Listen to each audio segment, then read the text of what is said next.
asalaamaaleykum wa rahmatullah yaaram maa ngi leen di nuyu bu baax jaar leen mbaa yéen a ngi ci jàmm bu baax yal na yàlla dool tawfeex ñu ñëw tey ci fas rawatina fasu weex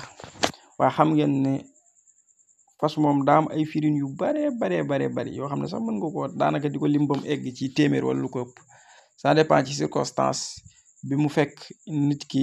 bi muy gént gi ma joxe benn exemple balaa may dugg ci firi yi xam nga nit su fekkonte ne dafa tëdd nii rek gént aw fas wu weex bokkut ak nit ki nga xam ne dafa doon listixaar soxna gént fas wu weex wala mu doon listixaar place wala ab tukki gént fas wu weex loolu yu baree bari la ba tey tamit nit ki war aw fas wala ki gis fas mu taxaw noonu wala ki ànd ak fas di dox yooyu yëpp ay firin yu bokkul la amee kon ci laay ñëw daal di leeral benn selon ni ma jotee question yi bi may njëkk leeral mooy gis aw fas wu weex waaye bi nga ko gisee waroo ko àndoog moom di dox deful dara fas dafa taxaw noonu rek kon loolu de nee nañ dafa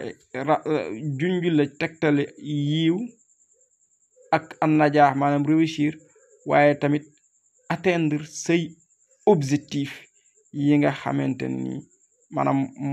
moom mébét yi nga xam ne moom nga amoon waaye tamit ak am daraja bu kawe sa diggante ak nit ñi kon loolu mooy gis fas rek bu weex mu taxaw noonu léegi nag bii moom gis nga fas wu weex waaye dangaa wëlbatiku war ko waaye bi nga ko waree demul da nga ko war noonu rek mu taxaw noonu kon ñu ne ba tey tamit yaddul ala taqiq al dafay tegtale ci réalité bépp projet boo amoon ak réussir ci lépp loo doon jéem a lijjanti bu la fekkoon ngay lijjanti examen nga ne ci période examen nga génte ko noonu yàlla mën na def nga réussir ko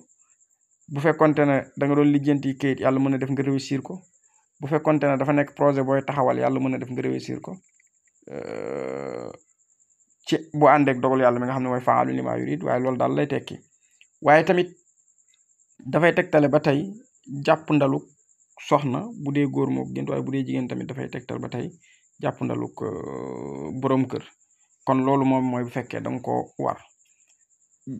ñetteel bi ci tontu bi mooy ki gis na fas bi waaye waru ko taxawut noonu mais daa ànd ak fas bi ñuy làng di dem ñu ne loolu de tegtal la ci alal ju baree bari joo xam ne yàlla borom bi subhanahu wa taala dana ko wërsëgle ko dina ko wërsëgle yàlla na ko yàlla defal ñëpp te ñu delloo ko ci lu baax foofu am na lu mot a bàyyi xel su fekkente ne bi nga àndeek fas yi di dox ci gént gi wax naa la alal lay tegtale waaye da ngeen continuer di dox di dem ba gént gi jeex yaag fas yu teqali ko woo leen fas yu réeru la demul bàyyi la indilu la benn problème kon ñu ne xamal ne yow day wërsëg woowu looy gën a dem yàlla di la gën a yokk alal looy gën a dem yàlla dina gën a yokk alal ba yàlla xam kañ ngay faatu waaye daal doo dee ci ñàkk te it di nga yor loo mën a dimbali ay nit waaye nag su fekkee fas wi bi nga làngeek moom di dox da nga sentir ne dafa dem ba néew doole mënatut a dem maanaam daal dem na bay tàmbalee loof mënatut a dem wala mu jékki-jékki di la indil problème bëgg laa mat wala mu lay jéem weq wala mu jékki-jékki réer la gisatoo ko ñu ne yooyu yëpp de bu amee xamal ne alal jooju de mën naa ñëw waaye nag ca dëgg-dëgg du sax ci sa loxo te la fay bàyyiwaat su fekkee nag fas bi daf la mat ñu ne xamal ne alal jooju de mën naa ñëw non seulement du sax ci sa loxo waaye mën nga cee jëfandikoo loo xam ne mën na la jural ay bàkkaar kon loolu lu mat a bàyyi lu mat a bàyyi xel la alhamdulillahi rabbil alamin alhamdulillah beneen bi mooy nit ki dafa gis fas weex waaye bi mu ko gisee moom au delà da war geeg làng ak moom di dox ak waaye dafa ko gis mu nekk fas weex woo xam ne wu amee kattan la wu am doole la macha allah suur lool ñu ne loolu de xamal ne tegtal la ci ne yàllaa ngi lay jox maanaam makkaan bu kawe ci sa diggante ak nit ñi daraja su fekkee ndongo bu jàngoon ba pare nga ci wàllu àdduna xamal ne mën nga amuk pal bu nekkee